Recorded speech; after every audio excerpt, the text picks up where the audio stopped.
भोपाल भारत की रियासत मध्य प्रदेश का दारुल हुकूमत है। भोपाल शहर को झीलों और मसाजिद का शहर भी कहा जाता है। यहाँ की मारूफ मस्जिद ताजुल मसाजिद को बहुत ही खूबसूरत और एशिया की बड़ी मसाजिद में से एक माना जाता है। 68 बरस कबल इसी मस्जिद यानी ताजुल मसाजिद से रोजा इज्तिमा का आगाज किया गया था। जब सन 1947 में ये इज्तिमा शुरू किया गया था तो इसकी हैसियत मकामी थी और इसमें कुल 14 अफराद ने शिरकत की थी, जबकि अब ये इज्तिमा आलमी तबलीगी भोपाल इज्तिमा के नाम से मशहूर है, जिसमें लाखों की तादाद में फर्जंदान तौहीद हर साल शिरकत करते हैं। सन 2001 तक इज्तिमा का इनेकाद ताजुल मसाजिद ही में किया जाता था, लेकिन जब इज्तिमा में फर्जंदान तौहीद की तादाद लाखों में पहुंच गई और एशिया की बड़ी मस्जिद ताजुल मसाजिद का दामन तंग पड़ने लगा, तो आलमी इज्तिमा को भोपाल शहर के मुजाफात में मुंतकिल कर दिया गया। अब इस इज्तिमा का इनेकाद तसलसल के साथ इसी मकाम पर होता है। भोपाल के से रोजा आलमी तबलीगी इज्तिमा की तैयारियां 2 माह कबल ही शुरू कर दी जाती है। ये इज्तिमागाह 35 एकड़ इलाके पर मुहित है और मजीद 25 एकड़ अराजी क़याम ताम के लिए मुख्तस की जाती है। इसके अलावा बैरूनी ममालिक की 1000 से ज्यादा जमातों के लिए पानी और बैतुल खलाओं की सहूलत के लिए खुसूसी खैमे नस्ब किए जाते हैं।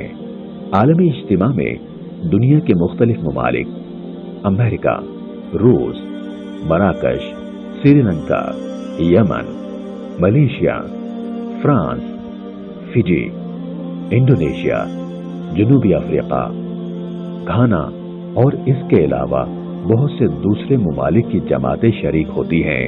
आलमी तबलीगी इज्तिमा में मुल्क व बैरून मुल्क से 15 लाख से जायद फर्जंदान तौहीद शिरकत करते हैं। आलमी इज्तिमा में जमातों की बड़ी तादाद को देखते हुए हर साल इसके दायरे को और मजीद वसी कर दिया जाता है। आमतौर पर किसी भी इज्तिमा के इनेकाद के लिए बड़े सरमाए की जरूरत होती है और लोग इसको लेकर बहुत परेशान होते हैं, लेकिन भोपाल के आलमी इज्तिमा की खास बात यह है कि इसके लिए कभी किसी से कोई चंदा नहीं लिया जाता। यहाँ पर तमाम लोग रजाकाराना तौर पर अपनी खिदमत सर अंजाम देते हैं। इज्तिमा का मकसद अल्लाह के पैगाम को अल्लाह के बंदों तक पहुँचाना है। पहले ये इज्तिमा दिसंबर के महीने में होता था, लेकिन अब हर साल आलमी तबलीगी इज्तिमा का इनेकाद नवंबर के महीने में होता है। लेकिन इससे कबल ही शहर में जमातों के आने का सिलसिला शुरू हो जाता है। जमातों को शहर की मसाजिद में रखा जाता है।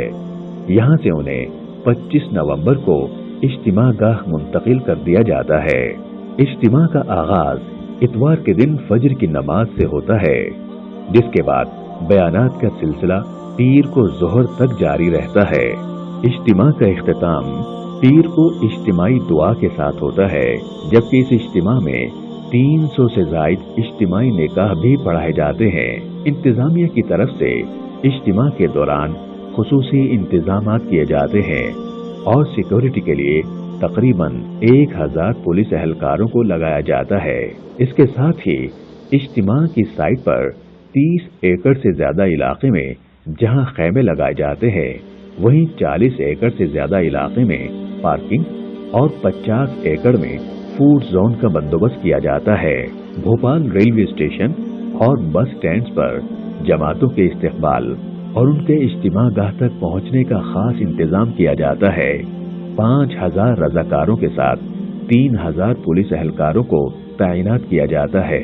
इज्तिमा का मकसद क्या है और इसमें क्या खास होता है, इस पर बाहर से आने वाली जमातों ने कहा कि कुल आलम में कलिमा तय्यबा के शरीक तमाम मुसलमान एक है। इस्लाम की नजर में किसी का मर्तबा ना तो माल और दौलत से आला है और ना किसी जात और नस्ल की वजह से कोई अफजल है। अगर किसी का मर्तबा आला व अफजल है तो वो उसकी नेक आमाली और उसकी दीन से मोहब्बत और उस पर अमल की बदौलत है। उन्होंने कहा کہ یہاں پر سب لوگ 3 دن ساتھ رہتے ہیں، انہیں ایک دوسرے کے بارے میں جاننے سمجھنے کا موقع ملتا ہے، دین اور دنیا کے مسائل پر گفتگو ہوتی ہے۔ تبلیغی اکابرین اجتماع سے خطاب میں لوگوں کو اللہ اور اس کے رسول صلی اللہ علیہ وآلہ وسلم کی طرف آنے کی دعوت دیتے۔ توبہ کی ہم نے شرک سے، کفر سے، بدعت سے، پرایا مال ناحق کھانے سے، ناحق کے خون سے، جھوٹ سے، سود سے۔ یہ کا مقصد صرف ذاتی طور پر کسی چیز کا فائدہ ہو جانا نہیں، شریعت کا مقصد ہے پورا دین پورے عالم میں نقل و حرکت کے ذریعے زندہ ہو، یہ اصل خروج کا مقصد۔ اور اپنی زندگیاں دین کے مطابق گزارنے کی تلقین اور مسلمانوں اور دوسرے مذاہب کے لوگوں کے ساتھ امن اور بھائی چارے سے رہنے اور اچھا سلوک کرنے کی دعوت دیتے ہیں۔ بحیثیت اللہ کے نبی کو امتی ہونے، تبلیغی جماعت نہیں، بحیثیت اللہ کے نبی کو امتی ہونے کے اللہ نے میرے جان و مال کو جنت کے بدلے میں خریدا ہے اور میں پورے عالم کا ذمہ دار ہوں۔ اپنی ذات سے لے کر پوری دنیا میں قیامت تک کے لیے اللہ کے دین کو زندہ کرنا یہ ہماری ذمہ داری ہے۔ علماء دین نے اپنے بیان میں ایمان کی رسی کو مضبوطی سے پکڑنے اور علم کے حصول پر زور دیا۔ علماء دین کا ماننا ہے کہ جب انسان خدمت خلق کے جذبے سے اپنا سب کچھ اللہ کے راہ میں قربان کر کے گھر سے نکلتا ہے تو اس سے نہ صرف اس کی زندگی میں انقلاب آتا ہے بلکہ معاشرے کی بھی اصلاح ہوتی ہے۔ مدھیہ پردیش کی حکومت اس موقع پر اجتماع کی سیکیورٹی، ٹریفک کی روانی اور پارکنگ، بجلی اور پانی کی دستیابی کے لیے انتظامات کرتی ہے۔ اس موقع پر بیانات کے مختلف زبانوں میں تراجم کیے جاتے ہیں۔ اجتماع کے آخری دن لوگوں کی بہت بڑی تعداد بطور خاص اجتماع میں شریک ہوتی ہے اور اس دن انسانوں کا ٹھاٹھے مارتا ہوا سمندر دکھائی دیتا ہے۔ قریبی رہائش پذیر لوگ اپنے گھروں اور ان کی چھتوں، دفاتر، دکانوں، سڑک اور یہاں تک کہ درختوں پر چڑھ کر دعا میں شامل ہوتے ہیں۔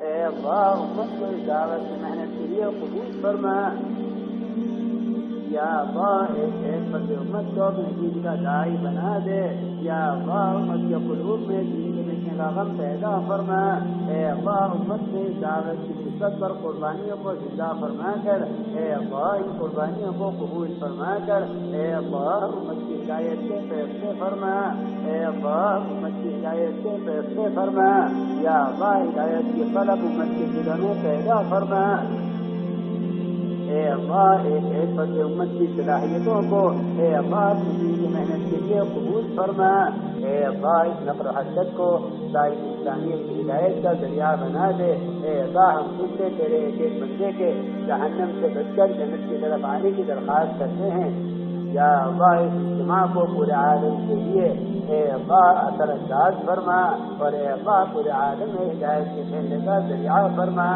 اس موقع پر ہزاروں لوگ 3 دن، 40 دن، 4 مہینے اور سال کے لیے اللہ کی راہ میں نکلنے کا عزم کرتے ہیں۔ 200 سے زائد جماعتیں اس اجتماع سے ملک کے طول و عرض اور بیرون ملک روانہ کی جاتی ہیں۔ مدھیہ پردیش کے وزیر اعلیٰ اور دیگر حکومتی ارکان بین الاقوامی بھوپال اجتماع کے مقام کا دورہ کرتے ہیں، انتظامات کا جائزہ لیتے اور مختلف مذہبی سربراہوں سے ملاقاتیں کرتے ہیں۔